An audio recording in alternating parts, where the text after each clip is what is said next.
So here to debate that and a new Republican energy tax plan, CNBC contributor Jared Bernstein, former chief economist to Vice President Joe Biden, and distinguished U.S. Senator Ron Johnson, Republican from Wisconsin. Ms. Johnson, does President Obama deserve the blame for the rising prices at the pump? Well, Larry, absolutely. You know, a lot of people say President Obama doesn't have an energy policy. He does have an energy policy. It's just a very bad one. You know, candidate Obama, basically said because of his cap and trade proposal, electricity rates would necessarily skyrocket. And of course, we all know his energy secretary stated that we need to figure out how to get U.S. gas prices up to the same level as Europe. Well, unfortunately, Larry, they're figuring it out. And we better not give him a second term so we can get him all the way up there. You know, when he entered office, gas was about $1.80 a gallon. Now it's over $3.70 a gallon on a national basis. Europe is at $8 a gallon. We better not give them the chance to get it up to those levels. And Jared Bernstein, let me just inject to get your comments, your distinguished analytical comments. Today on the campaign trail, President Obama was slamming oil and gas companies. He wants to tax them left. He wants to tax them right. $85 billion. It just doesn't sound like a friendly attitude towards a very important sector. He just wants to take away their subsidies, which at something like $140 million in profits last year, I'm not sure they really need. Look, hello again, Senator Johnson. It's great to be with you. And, well, Mr. Bernstein. Good to hear you. But listen, I want you to with respect, I don't want you to talk about what hasn't happened, cap and trade. I want you to talk about what has happened, okay? In 2011, while this president was on his watch, the U.S. produced more crude oil, domestic production of crude oil. Not because of his policies, though, Mr. Bernstein. Excuse me, sir. I let you speak. Okay, I'm sorry. Please. Thank you.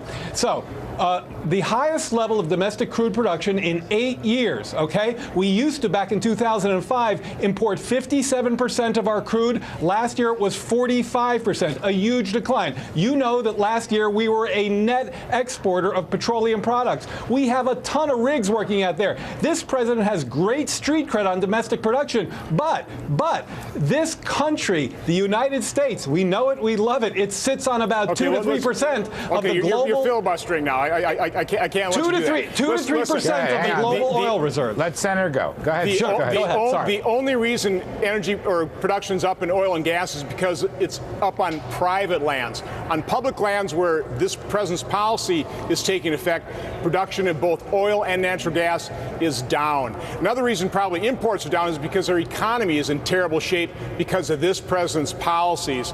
So no, I mean, president's trying to take credit for things that that other administrations put in place in terms of private drilling. I think your demand point is well taken. That's a good point. In terms of the private drilling, we've always done a ton more drilling on private land. I just think that you can't get away from the fact that domestic production is way up. Now, you might not like it. But not because of his policies, Mr. Bernstein. His policies, he's only granted one permit for drilling in the Gulf. We basically have a de facto moratorium in the Gulf. No. He won't allow. I strongly disagree with that. And look at Keystone XL pipeline.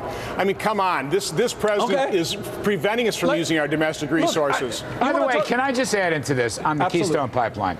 You know, one reason for high oil prices, but particularly high gasoline prices, there's a glut of oil coming from the Dakotas down to Cushing, Oklahoma. But there's no pipeline to get it to the Gulf Coast to get refined and then get it to the East and West Coast. If this darn pipeline had been settled 3 years ago, we would not be in the fix we're in today, my friend Jared Bernstein. That's an analytic point. That's not even speculative. That's what people are saying. We have a glut of oil, but we can't get it to the refiners. I don't disagree with you, Larry.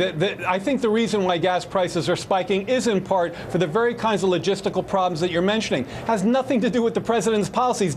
Senator, do you believe, or Larry, do you believe that if he had made a different decision on Keystone, gases at the pump today, prices at the pump today would be any different? I mean, this is a reality check. I just want to hear your answer to that. It certainly would start putting pressure on costs when we realize we're going to actually take it seriously. But let's face it, he wouldn't allow us to drill in Anwar. I mean, that's Alaska's choice to do that.